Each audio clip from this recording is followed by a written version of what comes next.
우리가 지난주에 요셉과 형들의 만남을 살펴봤잖아요. 죽은 줄 알았던 아들이 살아온 야곱의 심정을 우리가 좀 이해했으면 좋겠습니다. 죽은 줄 알았던 야곱, 몇 년 만이죠? 22년 만에 만났어요. 살아 돌아온 것만도 감사한데 애굽의 총리가 되어 있는 22년 동안 가슴에 묻고 살았던 요셉이 살아왔어요. 꿈 같은 일이죠. 오늘 말씀은 그 다음 장면입니다. 요셉이 아버지 야곱을 애굽 황제 바로 앞에 이렇게 모시고 가는, 그래서 야곱과 바로의 만남, 그것이 오늘 장면인데, 여러분, 야곱이 바로를 만나러 왔을 때 그 장면을 한번 제가 상상을 해봤어요. 애굽의 왕궁, 거대한 기둥들, 금으로 장식된 궁전, 정교한 벽화, 찬란한 향기가 가득한 공간, 그쪽에 권력과 아름다움을 뽐내는 많은 사람들, 그 가운데로 헤브론의 시골 노인이 걸어 들어오는 거죠. 당시 애굽의 인구가 대략 한 300만, 유대인들은 70명, 헤브론의 시골 노인이 들어갑니다.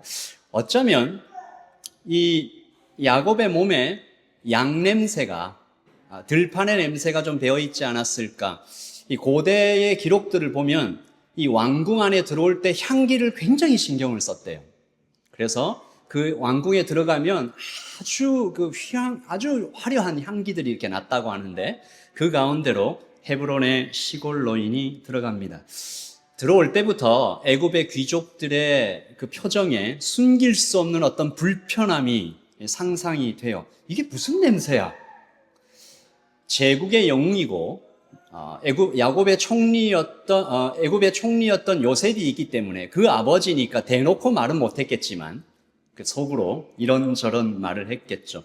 그리고 여러분, 이 야곱이 지금 다리도 불편해요. 언제 다쳤죠? 야복강에서 하나님과 씨름하다가 이 다리를 다쳐가지고 쩔뚝쩔뚝 거리면서 들어오는 겁니다. 그러니까 그 왕궁에 헤브론의 시골 노인이 어쩌면 양 냄새를 풍기면서 절뚝절뚝 거리면서 들어오는 거예요. 여러분 한번 생각해 보세요. 여러분이 야곱이었다면 저기 들어와서 황제를 만날 때 무슨 말을 했을 것 같아요? 작은 부족의 힘없는 백발 노인이 자기 아들을 살려주고 총리까지 시켜준 황제 앞에서, 그리고 지금 이 처지가요, 황제가 안 도와주면 굶어 죽어야 돼요. 그런 기근이 흉년이 쫙 퍼졌던 나라지 않습니까? 그 가운데 들어와서 그 애굽의 황제를 만나면 무슨 말을 제일 먼저 해야 될까요? 감사합니다, 폐하. 저희를 불쌍히 여겨주십시오. 고센 땅에 살게만 해주십시오. 이런 얘기를 해도 시원찮을 판에 그 누구도 예상하지 못했던 일을 오늘 말씀이 기록하고 있는 거죠. 볼까요? 시작. 요셉이 자기 아버지 야곱을 인도하여 바로 앞에 서게 하니 야곱이 바로에게 축복하매. 여기 바로 놀란 거 보이시죠? 너무 놀라신 거예요. 성경은 침묵하고 있지만 그 자리에 있는 모두가 얼마나 놀랐을지는 충분히 예상할 수 있습니다. 이 충격적인 만남에 들어있는 많은 이야기, 이 땅을 살면서 하늘을 걷는 우리 라이트 교회 성도들이 꼭 들어야 할 말씀 3가지 복음의 역전에 대해서 오늘 말씀을 나누려고 합니다. 첫 번째입니다. 같이 읽까요? 시작. 예배의 역전, 바로가 아니라 하나님입니다. 당시 신하와 백성들이 애굽의 왕을 만나는 것은 마치 예배 드리는 것과 같았습니다. 왕은 높은 곳에 신처럼 앉아있고 백성들도 들어가서 마치 신에게 경배하듯이 그렇게 경배를 드리고, 그러면 왕은 또 신처럼 그들에게 생명과 축복을 베푼다. 그런데 오늘 이 흐름이 완전히 뒤집어지고 있는 장면이죠.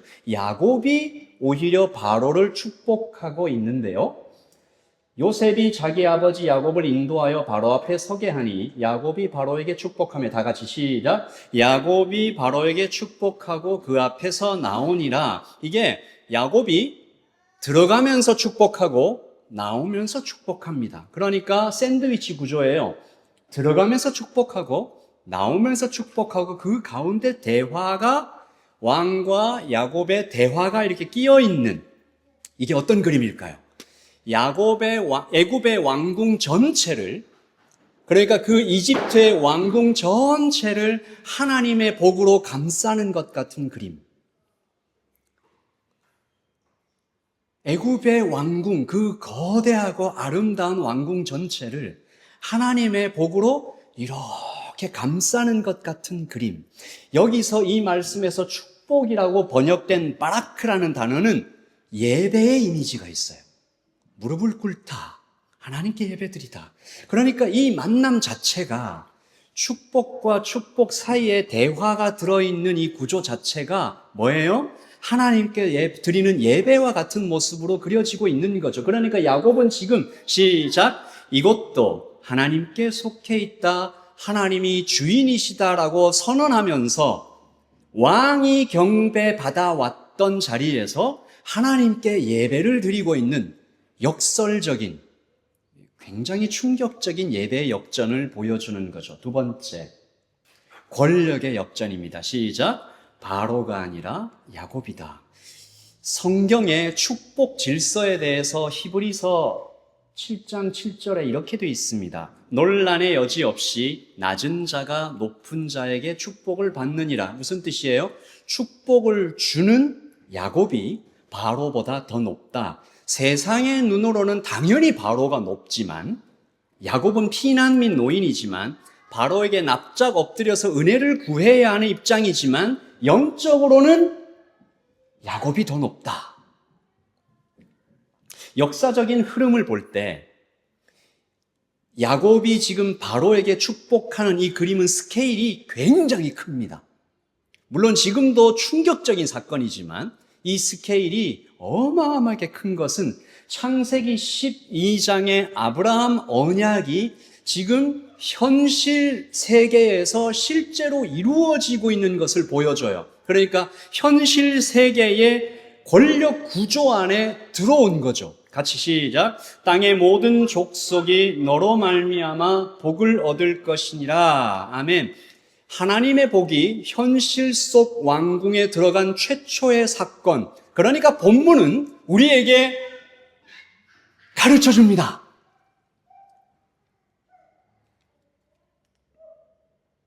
아브라함에게 약속하신 복이 애굽을 통해서 야곱을 통해서 애굽의 왕궁까지 들어가고 있는데 이 바라크가 단순히 덕담 정도가 아니라 어떤 선언이다.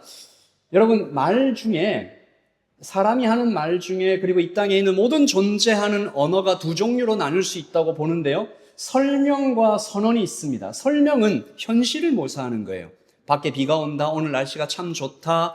저 사람은 의사다. 이 사실을 얘기하죠. 선언은 판사의 판결이나 목사의 세례 같은 것인데 땅땅 주문 이 사람은 무죄입니다. 이 사람은 유죄입니다라고 말하는 순간 현실을 바꾸는 힘을 가집니다. 그러므로 오늘 이 바라크라는 단어, 야곱이 했던 축복은 현실을 변경하는 덕담이 하는 어떤 선언인데요. 이 말이 선언이 되려면 세 가지가 있어야 돼요. 첫째, 권위 있는 자가 해야 돼요. 둘째, 절차와 형식을 따라야 돼요. 셋째, 상황과 맥락에 맞아야 돼요. 이게 오늘 다 맞아요. 권위를 가진 자, 언약의 시작, 언약의 계승자 야곱이 하나님의 이름으로 아브라함 언약의 현장에서 했던 축복입니다. 그래서 이것은 현실을 변경하는 힘을 가진다. 그리고 하나님께서 이 말씀 주셨죠. 시작. 그들이 내 이름으로 이스라엘 자손에게 축복할지니 내가 그들에게 복을 주리라. 이 말씀 너무 중요한 말씀이니까 같이 한 번 더 시작. 그들이 내 이름으로 이스라엘 자손에게 축복할지니 내가 그들에게 복을 주리라. 아멘. 제가 여러 나라를 다녀보면서 이렇게 예배에 참석을 해보는데 한국 민족만이, 한국 사람들이 드리는 예배 아주 특별한 노래가 하나 있어요. 뭘까요? 축복성이에요. 축복성. 다른 나라에 거의 없어요. 근데 성경의 원리를 너무 잘 따르고 있는 것 같아요. 하나님의 이름으로 언약의 맥락 안에서 성도가 다른 사람을 축복하면 그 축복을 현실을 변경하는 힘을 가집니다. 시작. 하나님의 이름으로 선포된 복은 실제로 작동한다. 아멘? 아멘입니까? 옆에 있는 사람 좀 축복하세요. 아깝잖아요. 잘 될 겁니다. 하나님 안에서 풍성해질 겁니다. 하나님 안에서 나을 겁니다. 치유될 겁니다. 회복될 겁니다. 생명이 넘칠 겁니다. 그런 이야기들을 하는 거죠. 그러므로 오늘 세상의 눈으로는 바로가 야곱에게 축복하는 것이었지만 실제로는 야곱이 바로에게 그 애굽의 왕궁에게 복을 베풀고 있었다. 아멘? 이게 두 번째 역전. 세 번째, 야곱의 이름이 역전되죠. 야곱이 변했어요. 야곱은 어떤 사람? 축복을 훔치고 아버지와 형을 속이고 라헬과 요셉을 편애했던, 그래서 주변 사람들을 다 힘들게 만들었던 야곱이 이제 진정한 언약의 계승자로 나타나고 있습니다. 이제 그는 더 이상 축복을 움켜쥐고 뺏길까 걱정하면서 복을 받으려고 막 별짓 다 하면서 떨더며 발버둥치던 사람이 아니라 바로에게 복을 나누어주는 사람이 되었다라는 것이죠. 복음을 공부하고 있는 라이트 교회의 성도 여러분, 여기서 오해하시면 안 됩니다. 야곱이 굉장히 노력했다, 어떤 반성했다, 그래서 훌륭한 사람이 되었다가 아니고 하나님이 야곱을 거기까지 데려오셨다. 하나님이 야곱에게 이름을 하나 주셨어요. 뭐죠? 이스라엘. 하나님이 주신 이 이스라엘이라는 이름 안에 오늘 이 야곱의 변화가 이미 예언되어 있었어요. 같이 읽겠습니다. 시작. 그가 이르되 내 이름을 다시는 야곱이라 부를 것이 아니요 이스라엘이라 부를 것이니 이는 내가 하나님과 및 사람들과 겨루어 이겼음이라. 아멘. 번역이 이렇게 돼 있어서 많은 사람들이 이 이스라엘이라는 이름이 하나님과 씨름하여 이겼다라고 그렇게 받아들이기 쉬운데, 원어의 의미를 좀 더 세밀하게 깊이 들어가면 두 가지 뜻으로 해석이 가능합니다. 야곱이 하나님과 씨름하며 버텼다. 두 번째 같이 시작. 하나님이 야곱을 끝까지 붙들고 다투신다. 두 가지 다 맞아요. 야곱 나이 지금 몇 살요? 130살. 130살 될 때까지 하나님의 뜻에 야곱이 저항했습니다. 안 변하려고 끝까지 편애하고 계속 버텼어요. 하나님을 붙들고 계속 버텼어요. 그러나 하나님은 야곱을 포기하지 않으시고 끝까지 붙들고 다투시며 결국 오늘의 이 지점까지 데리고 오셨습니다. 어떤 지점? 애굽의 황제 바로를 축복하고 그 복이 애굽의 중심부, 그 왕궁에서 하나님을 예배하는 현장으로 변해갈 때까지 그런 믿음의 사람이 되게 하셨죠.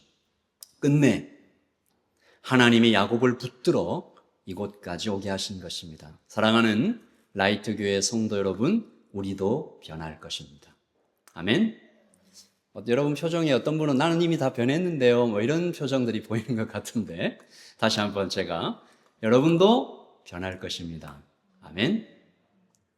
이게 별로 타격이 없는 것 같아요. 여러분의 남편이 변할 것입니다. 아멘이 더 크게 나오는. 여러분의 아내가 변할 것입니다. 이렇게 하면 더 충격이 올까요?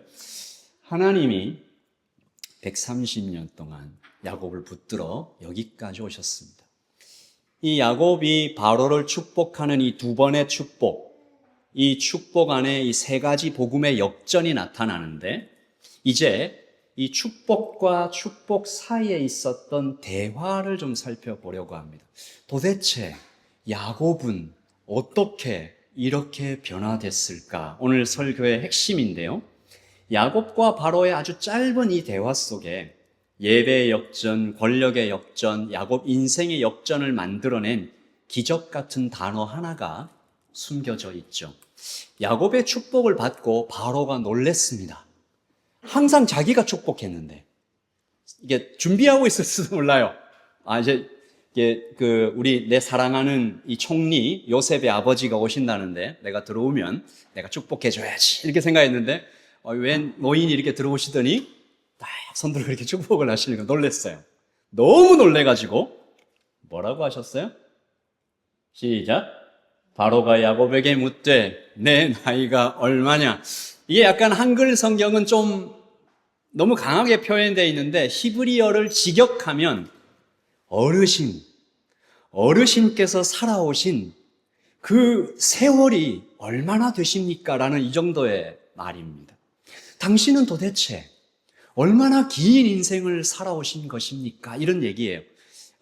왜냐하면 당시 애굽 사람들의 평균 연령이 50, 60 그 정도면 다 평균 수명이 그 정도였어요. 아주 희귀하게 70 정도 가시는 분들이 계셨고요. 근데 야곱이 몇 살요?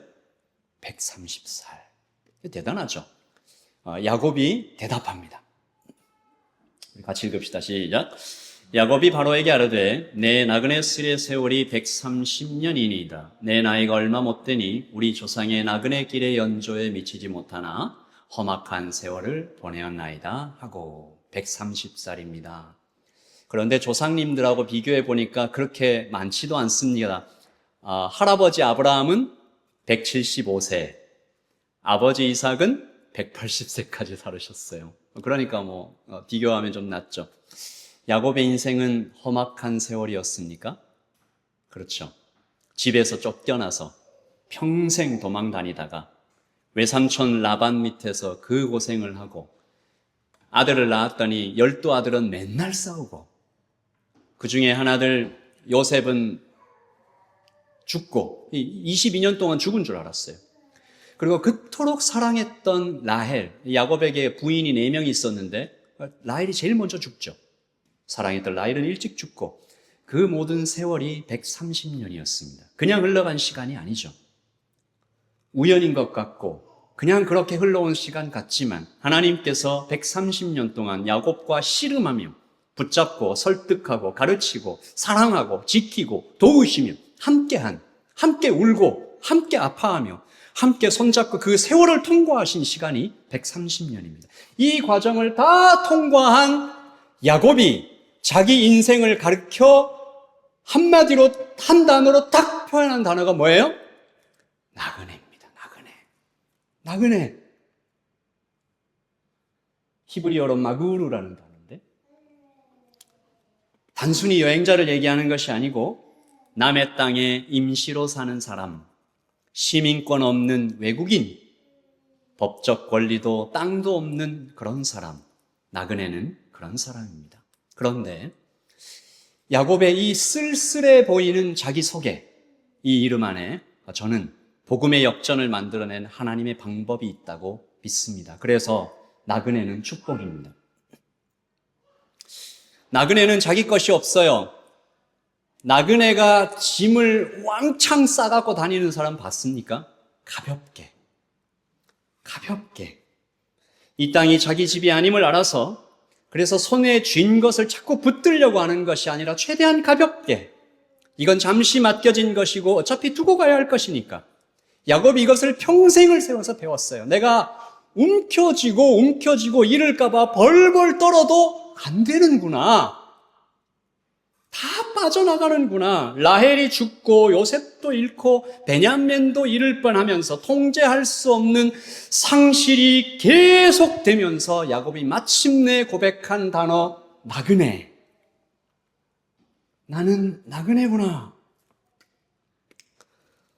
이 나그네란 단어를 야곱이 찾아내고 이것을 자신의 정체성으로 자기 소개로 나의 아이덴티티로 나의 이름으로 소개한 때부터 저는 야곱 인생의 복음의 역전이 일어났다고 믿습니다. 하지만 여기서 우리가 오해하지 말아야 하는 지점이 있습니다. 그러면 나도 나그네라고 고백해야지. 나그네가 되어서 내가 움켜쥔 것들을 놓아야지 축복을 받지. 내가 일을 버리면 10을 얻게 되는 거지가 아니고 그렇게 되면 또 하나의 숙제가 돼요. 그러면 율법이 됩니다. 나그네가 되도록 노력해라. 내가 네 것을 다 놔라. 그런 메시지로 받아들이시면 이게 숙제가 되고 노력하라는 율법이 돼요. 아니죠. 여러분 저를 따라서 하십시다. 능력은 축복은, 생명은 이미 야곱 안에 있었다. 아멘. 우리가 이것을 아는 것이 굉장히 중요합니다. 성경은 이 얘기를 하고 있죠. 하나님께서 야곱이 태어나기도 전에 이미 선택하셨다. 시작. 여호와께서 그에게 이르시되 두 국민이 내 태중에 있구나. 큰 자가 어린 자를 섬기리라. 선택. 그 다음에 약속. 내가 너와 함께 있어 내가 어디로 가든지 너를 지키며 시작. 내가 내게 허락한 것을 다 이루기까지 너를 떠나지 아니하리라. 언제 하신 말씀이에요? 돌베개 베고 잘 때 하나님께서 야곱을 이미 선택하셨고 넘치는 축복을 주셔서 이미 약속이 그 안에 있었어요. 그리고 이 약속과 그 선택에 조건이 없었습니다. 네가 나그네라고 고백하면, 너가 노력하면, 너가 정말로 잘하면, 이게 아니고 하나님 뭐라고 하셨어요? 내가 다 이루기까지 너를 떠나지 아니하리라. 야곱은 수동태로 가만히 거기 앉아있고 하나님이 다 일하시는 장면입니다. 그러면 야곱 안에 이미 처음부터 생명과 축복과 약속과 선택과 능력이 다 있었다면 왜 이렇게 오래 걸렸을까요? 시작. 네. 그래서 130년이나 걸렸어요. 그래서 험악한 세월이었어요. 통제 욕구, 안정 욕구, 내 힘으로 해보려는 집착, 교만, 이럴까봐 항상 움켜쥐었던 두려움. 누가 그러더라고요. 두려움과 교만은 같은 말이다. 이 모든 것들이 야곱과 하나님 사이를 가로막고 원래는 폭포처럼 흘러가야 했었던 그 축복의 흐름을 다 막고 있었어요. 그런데 이제 130살이나 되어 힘은 다 빠지고 다리는 절뚝거리고 이방 땅에 구걸하러 온 처지가 되니까 자기 객관화가 다 돼서 그냥 터져나온 말이 나는 나그네예요. 그냥 이건요, 내가 어떤 신앙의 대단한 경지에 올랐다는 표현이 아니에요. 내려놓고 포기한 거예요. 그러니까 그 안에 처음부터 오래전부터 원래 있었던 하나님의 것들이 흘러나오기 시작했다는 것입니다. 야곱이 충분히 훌륭해져서 복의 통로가 된 것이 아닙니다. 그가 내가 나그네구나라는 깨달음 하나를 더해서 아니고요. 무릎 꿇는 숙제를 잘해서 아니고요. 포기해서 더 이상 붙들 것이 없어지고 하나님 앞에 빈손으로 엎드렸을 때, 내 힘이 다 끝났을 때, 젊었을 때는 통제와 집착이 강했어요. 내가 뭔가 좀 할 수 있을 것 같았어요. 그때는 영적인 권위는 아주 낮았습니다. 하나님의 축복은 야곱 안에 갇혀서 나올 수가 없었어요. 그 통제와 집착들이 집에서 쫓겨나고 외삼촌 라반에게 속고 또 시간 지나서 사랑하는 라헬이 죽고 아버지도 돌아가시고 첫째 아들 르우벤 그런 사건 일으키고 시므온과 레위 또 그렇게 되고 요셉 잃고 베냐민도 잃을 뻔하고 기근에서 쫓겨나 정말 배고픔으로 애굽까지 나오는 그 130년이 지나니까 내가 할 수 있는 게 아무것도 없구나. 여러분은 죄송합니다. 여러분 아직 젊어서 잘 몰라요. 아직 내가 뭘 할 수 있을 것 같아요. 다 잃어본 후에 야곱은 하나님의 어마어마한 축복과 권위가 그를 통해 흘러가는 것을 배웠다라는 것입니다. 마지막으로 여러분과 함께 이것을 한번 쳐다봅시다. 야곱이 바로에게 그 애굽에서 축복했던 그 바라크, 아까 제가 뭐라고 여러분하고 말씀드렸죠? 현실을 바꾸는 힘이다. 실제로 현실을 바꿨을까? 바로 발견할 수 있는 것은 요셉 때문에, 그리고 유대인들 때문에 애굽이 굉장히 잘 살게 됐죠. 그 주변에 흉년인데 막 그 곡식 때문에 땅을 더 얻고 애굽이 굉장히 부자 나라가 됐죠. 애굽은 고대 근동의 중심 국가가 되었고 세상이 다 굶주리는데 애굽에는 양식이 있었고, 그래서 하나님은 이 유대인들을 통해서 요셉을 통해서 많은 생명을 살리셨죠. 이것이 첫 번째 축복이겠죠. 그러나 그것이 전부가 아니었습니다. 그로부터 수백 년 후에 출애굽 때 이 들어간 유대인 70명이 그 애굽 안에서 오랜 세월을 지나면서 400년 이상을 그 안에서 살고, 그리고 마지막에 출애굽 때 모세를 통해서 그 이스라엘 백성들이 다 애굽을 나올 때, 출애굽기 12장 38절에 아주 짧게 기록되어 있는 단어 하나가 있습니다. 시작. 그 밖에 이스라엘 백성이 아닌 다른 사람들도 많이 있었습니다.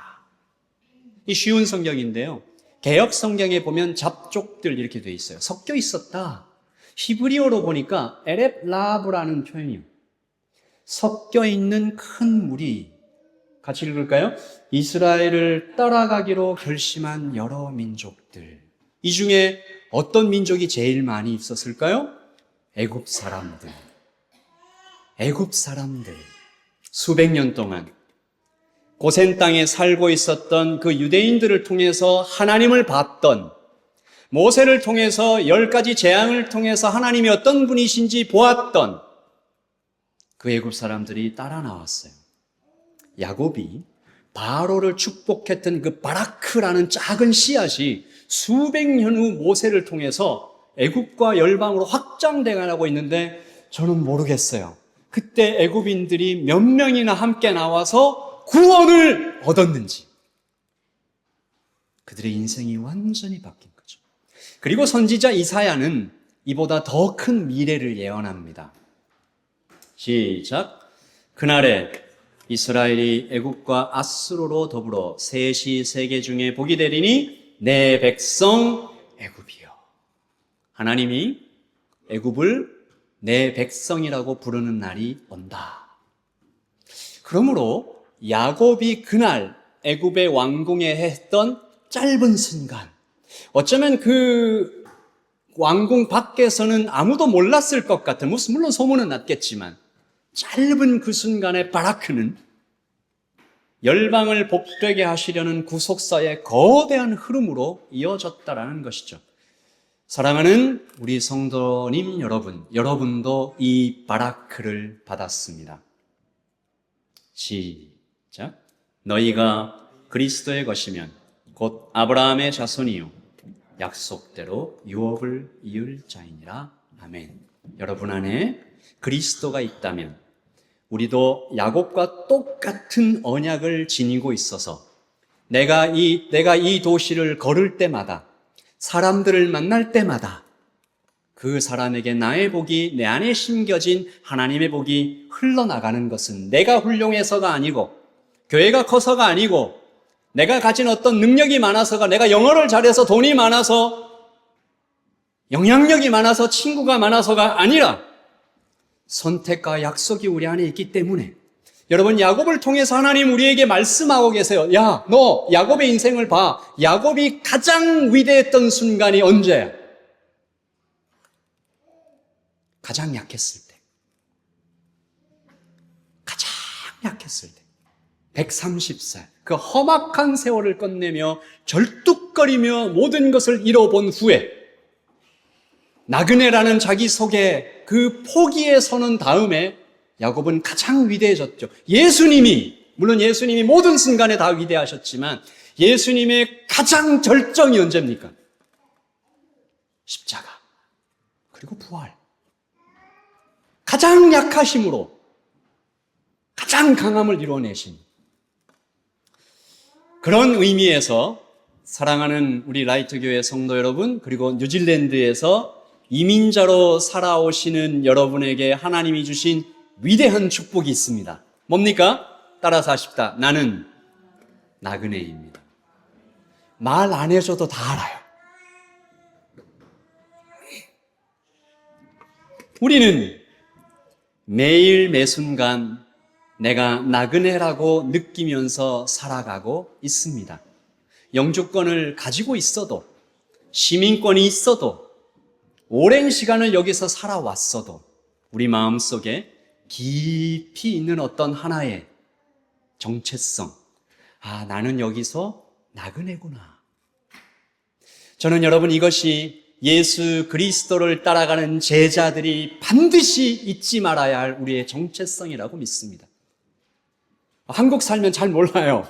여러분 굉장히 큰 축복을 받으신 거예요.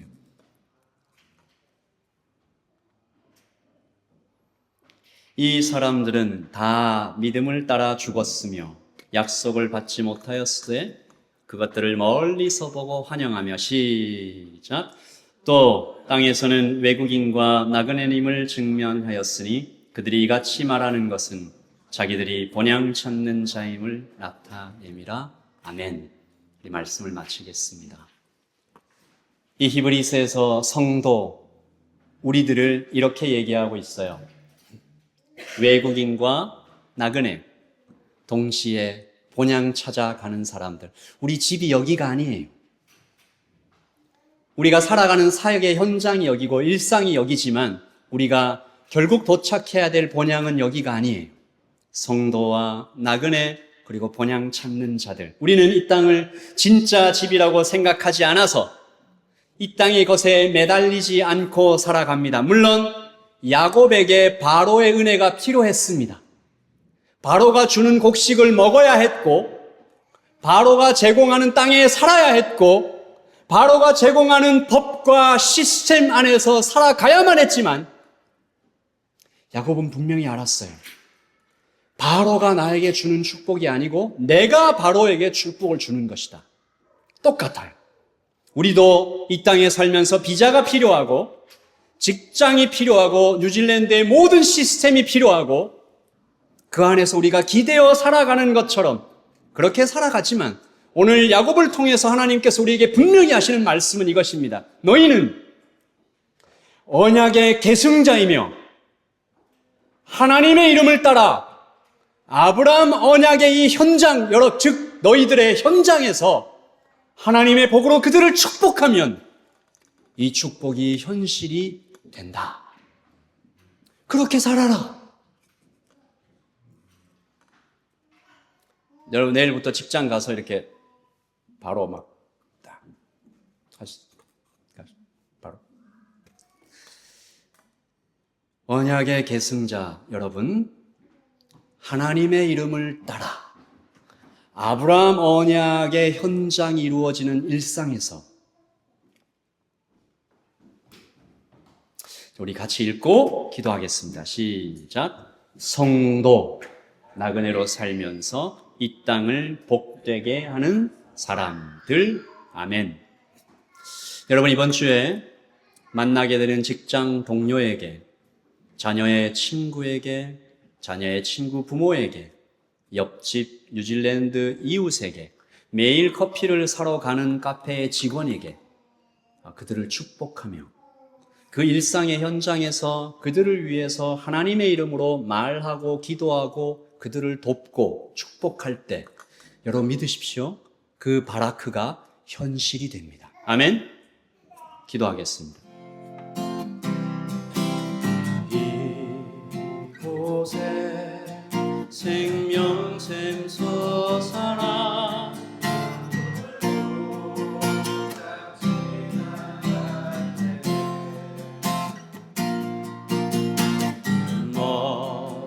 너잖아.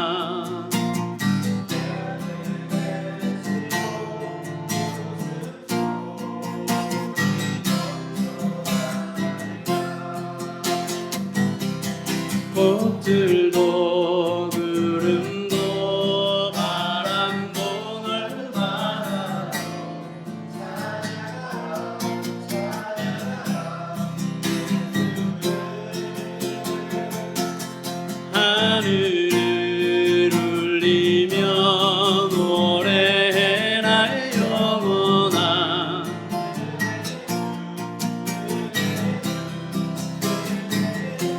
번 더 찬양하겠습니다. 이곳에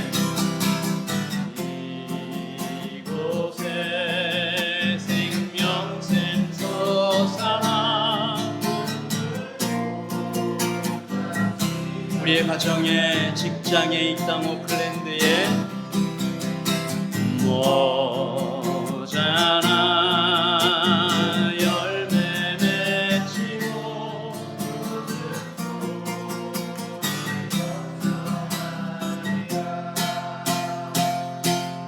꽃들도 구름도 바람도 흘러나도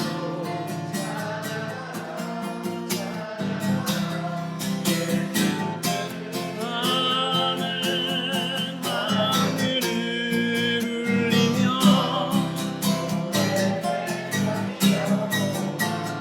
은혜의 주 은혜의 주 은혜의 주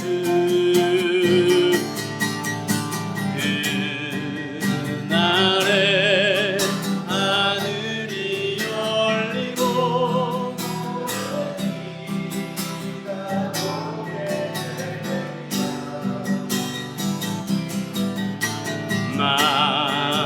마침내 아멘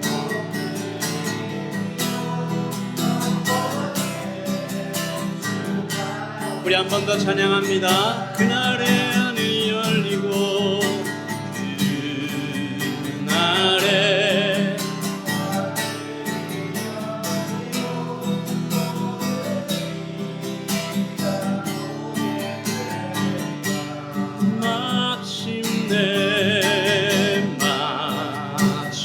마침내 꽃들이 피고 건강해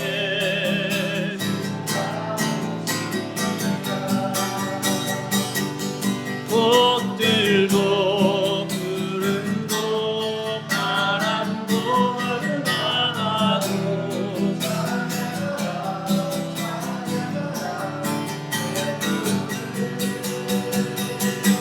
하늘을 해나의 영원한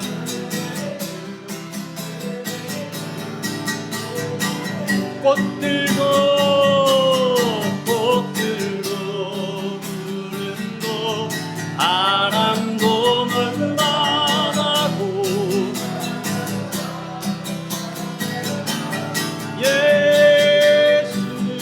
예수를 하늘을 울리며 노래해 나의 영혼아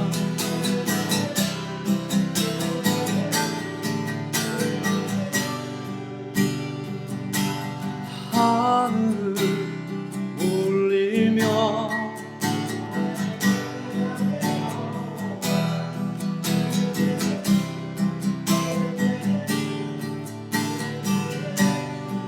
아멘 아멘. 지금은 우리 주 예수 그리스도의 그 풍성하신 은혜와 하나님의 사랑과 성령의 교통하심이 여기에 축복을 품고 세상으로 들어가는, 이웃에게 나아가는, 그래서 현실을 바꾸어가는 여기 모여있는 모든 하나님의 백성들 머리머리 위에 지금부터 영원토록 함께 있을지어다. 아멘.